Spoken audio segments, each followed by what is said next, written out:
What's up guys? Bagong araw, bagong buhay. Dito nga tayo sa palengke ng Lipa para bumili ng paninda nating mga balot para meron tayong extra income. So yun nga guys, naglalakad-lakad na tayo dito sa palengke. Nagtanong na rin ako sa ibang tao dito kung saan yung bilihan ng balot at nakita natin si kuya. So yun na nga guys, bali pinapak na dito yung balot natin para mai-ano na natin, sa motor, may karga na natin.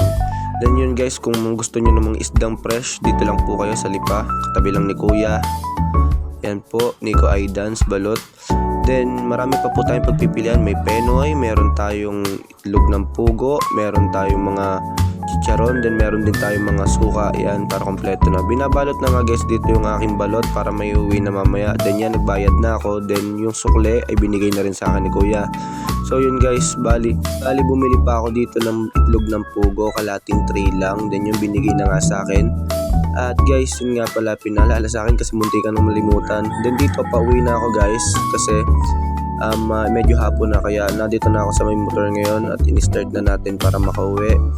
Then guys, bali paalala ko lang, hindi ganun yung price ng itlog dati kaysa ngayon kasi medyo tumaas na. Then nagpagas muna tayo, tapos dumaan tayo dito sa may tuhog-tuhog, medyo nauhaw, bumili tayo ng palamig. Then hindi tayo pwedeng kumain ng mga prito ngayon kasi masakit yung tiyan natin.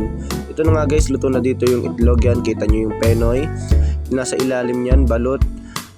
Guys, bali 25 isa po nyan. May suka na, niluto ko po yung suka, masarap po siya. Then may mga asin din naman pong binibigay. Then guys, kung makikita nyo ako sa daan, tawagin nyo lang po ako. Then yun, dito na tayo sa may barangay Plaridel. Ang layo na naabot natin. Then ito, pumunta tayo sa outlet para mag-deliver ng mga order.